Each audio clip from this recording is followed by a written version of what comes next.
आज हम good morning. आज हम रिसोर्सेज एंड डेवलपमेंट के बारे में पढ़ेंगे। रिसोर्सेज क्या है? रिसोर्स का मतलब मीनिंग ये होता है कि हम रिसोर्स का मीनिंग ये होता है कि हम अपने लाइफ में जिन चीज़ों को जो भी डेथ एंड लिविंग जो भी हैं, मतलब जो जिंदा हैं या जो जिनमें जान नहीं है, वो सारी चीज़ें रिसोर्सेज हैं। देखो, everything available in our environment which can be use to satisfy our need provide it is technology accessible, economically feasible and culturally acceptable can be termed as a resources। मतलब हमारी जो ज़रूरतों, मतलब हमारी आवश्यकताओं को जो भी पूरा करे और हम जिनसे सेटिस्फाई, जो हमको प्रोवाइड करे, वो रिसोर्स है। जैसे एक एग्जांपल के तौर पे, अगर हमको पढ़ना है और हमको बुक हमारे लिए यूज़फुल है। अगर कोई बच्चा स्कूल नहीं जाता है और उसका बर्थडे मनाया जा रहा है और उसको हम गिफ्ट में बुक्स देते हैं, तो वो बुक्स उसके लिए कोई बेनिफिट नहीं है, उसके लिए कोई रिसोर्स नहीं है, क्योंकि उसके लिए कोई यूज़ की चीज़ नहीं है। वो है जैसे हम सब्जी बना रहे हैं और आज हमको कोई बहुत अच्छा खाने का निमंत्रण देता है, लेकिन हमारे लिए आज हमारा फास्टिंग है, तो वो उसका निमंत्रण हमारे लिए कोई रिसोर्स नहीं, कोई काम का नहीं है। क्योंकि जो चीज़ हम यूज़ करते हैं, हम अपनी लाइफ में जो चीज़ यूज़ करते हैं और हमारी जो ज़रूरतें हैं वो उनको पूरा करते हैं। जैसे किसी बच्चे को मैंने एक नोटबुक दी, उस नोटबुक में सारी चीज़ें लिखी हुई और वो नोटबुक मैंने उसको गिफ्ट में दे दी, तो वो लिखी हुई चीज़ें हो सकता है कि जो राइटिंग में है वहाँ उस कॉपी में, उस नोटबुक में, वो उसके काम की ना, तो वो नोटबुक उसके लिए कोई रिसोर्स नहीं। मुझे प्यास लगी है और मुझे पानी ना मिले तो वो मेरे लिए रिसोर्स है, मुझे पानी की आवश्यकता है। अगर किसी बच्चे को प्यास ना लगी और मैंने उसको 2 बार बोला ए पानी पियो, तो क्या है, पानी उसका रिसोर्स नहीं है। तो ये यहाँ पर हम रिसोर्स का मीनिंग ये समझेंगे कि जो हमारी ज़रूरतों को पूरी करे, वो रिसोर्स है। तो आज की लाइफ में हम लिविंग,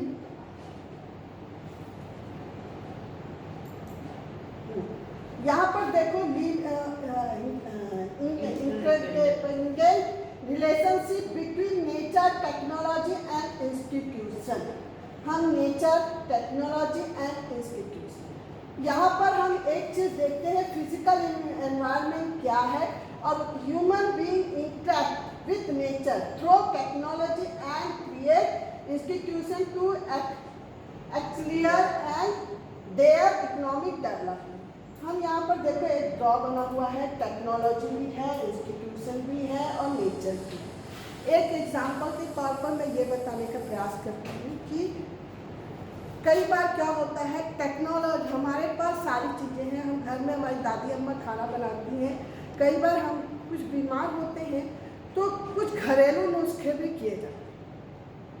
तो उस घरेलू नुस्खे में कई बार हमें चोट लग गई और हम उसको अपने घावों पर हल्दी लगा लेंगे, तो वो हल्दी लगाना हमारे लिए वो टेक्नोलॉजी नहीं है, वो नेचर है कि हमने हल्दी को लगा लिया, वो नेचर है। लेकिन उस हल्दी में अगर उस हल्दी को हमने कहीं मिक्स करके एक टेक्नोलॉजी डेवलप करके उसको एक क्रीम बना लिया, तो वो एक टेक्नोलॉजी हो जाती है।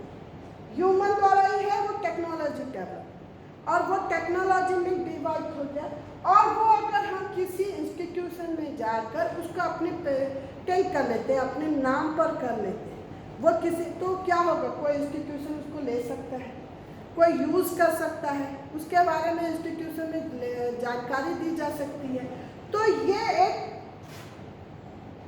रिसोर्स है। मतलब एक हल्दी का छोटा सा एग्जाम्पल है कि अगर हम उसको घरेलू नुस्खे में घर में यूज़ कर रहे हैं तो वो सिंपल है, नेचर के थ्रू मान लेते हैं। उसको हम टेक्नोलॉजी डेवलप करके एक क्रीम बना लिए और उसके बाद उसको अपने नाम पेटेंट कर लिया, तो वो इंस्टीट्यूशन के थ्रू पेटेंट हो, तो पेटेंट हो गया। तो वो हम एक अपने नाम हो गया और हम वो रिसोर्स का सही यूज हो गया। हम एक क्लासिफिकेशन ऑफ रिसोर्स देख रहे हैं। रिसोर्सेज को कई भागों में डिवाइड किया गया। सबसे पहले रिसोर्स को दो भाग में डिवाइड किया गया है, नेचुरल एंड ह्यूमन। एक नेचुरल चीजें होती हैं, एक ह्यूमन द्वारा बनाया हुआ चीज। नेचुरल मीनिंग ये होता है कि जो हमको एनवायरनमेंट ने अपने आप दिया है। जैसे हम पेड़ पौधों को बना नहीं सकते, वाटर को हम बना नहीं सकते, पेट्रोलियम हमको कहीं अंदर से मिलती है, हाँ ऑक्सीजन या गैसेस जो है वो हमको नेचुरल मिलेगी। हाँ, उनको हम अगर कोई चेंज में करते हैं तो वो ह्यूमन बीइंग में आ जाते हैं। इसके बाद हम नेचुरल को फिर दो भाग में डिवाइड किया गया, रिन्यूएबल एंड नॉन रिन्यूएबल। मतलब नेचुरल से ये है कि अगर हम वाटर को दूसरे भाग में वाटर को अगर हम विंड मतलब वाटर से अगर हम इलेक्ट्रिसिटी डेवलप करते हैं या कोई चीज़ और बनाते हैं तो वो रिन्यूएबल है, ठीक है। और उसके बाद उसको भी दो भागों में डिवाइड किया गया है। रिन्यूएबल को लेकर जाएगा, उसके आगे में पढ़ाते हैं यहाँ से।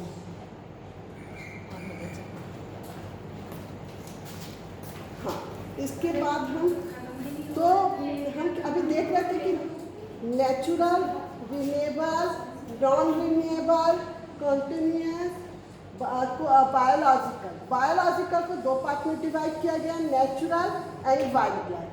इसके बाद ह्यूमन को structure, institution and quantity and quality. मतलब ह्यूमन ने जो बनाया, कुछ चीज़ें स्ट्रक्चर्स बनाई, उसको क्वांटिटी और क्वालिटी में डिवाइड किया। अब ये देखो, हम रिसोर्सेज की दो चीज़ें हमको दिखा रहा है कि लिविंग बायोटिक और एबायोटिक। मतलब हमको ये बताना है कि बायोटिक क्या है। बायोटिक हम देखो, बायोटिक के अंतर्गत क्या क्या चीज़ें आ सकती हैं। प्लांट है, प्रोटिस्टिक्स है, फंगस है, बैक्टीरियाज हैं एंड एनिमल्स। और नॉन लिविंग थिंग्स में देखो, सॉइल है, वाटर है, लाइट है, मिनरल्स हैं एंड एयर्स है। मतलब ये हमको क्या बता रहा है कि क्या बायोटिक में क्या क्या आते हैं और एबायोटिक में क्या क्या आते हैं। मैं तो नहीं दिख रही होंगी,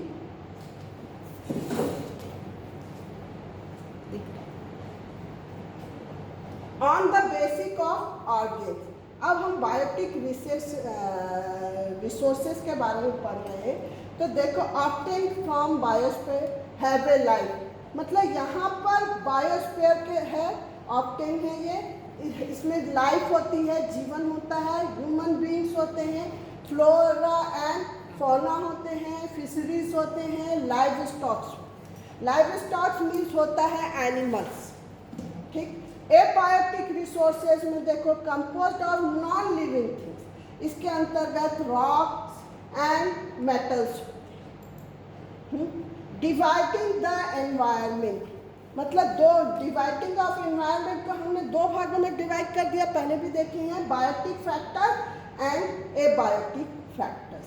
बायोटिक फैक्टर्स में क्या क्या आते हैं देखते हैं।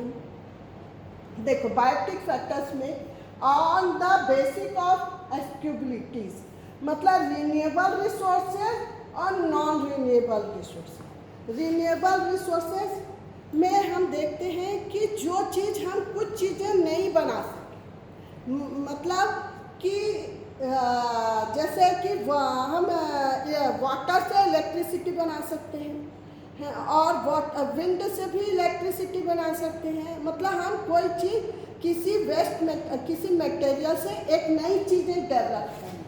तो देखो, रिन्यूएबल रिसोर्सेज आर रिन्यूएबल और replenishable resources which can be renewed, मतलब नया बनाना, और रिप्रोड्यूस्ड बाय फिजिकल, केमिकल और मैकेनिकल प्रोसेस, जैसे solar and wind energy, water, forest and wild life etcetera. Renewable resources may further the divided into continuous of flow resources, जैसे wind और water. Wind से भी हमें इलेक्ट्रिसिटी बना सकते हैं और वाटर से भी इलेक्ट्रिसिटी बन सकती है। इसके बाद non renewable resources are formed over a substantially long geological time, जैसे minerals and fossil fuels. These can subdivided into recyclable resources, जैसे metal, non-recycled resources, fossil fuels which cannot be recycled and get executed with their use. हम आ रहे हैं अब आपको देखिए factor which influence soil formation process, मतलब factor which resources में क्या क्या फैक्टर्स हैं जो हमको डिवाइड कर बता रहे हैं फॉर्मेशन प्रोसेस में, जैसे climate, topography, nature of parent rocks, vegetation.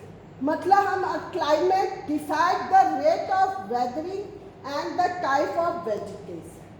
ठीक है, हमको वेजिटेशन सब्जी वगैरह उगाना है या कोई चीज़ पैदा करना है, उसके लिए हमको क्लाइमेट की बहुत ज़्यादा ज़रूरत पड़ती है।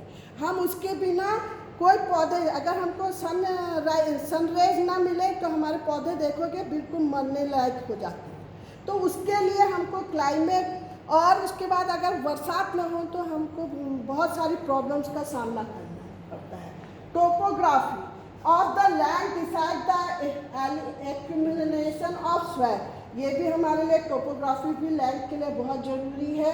और nature of parent rock, it decided composition and texture of the soil, ये हमारे कंपोजिशन जो सॉइल है उसको टेक्सचर देते हैं और कंपोजिशन भी बनाते हैं। Vegetation decide the amount of human available in the soil, इससे ही हमारी सारी चीज़ें चलती हैं। निकलते नेक्स्ट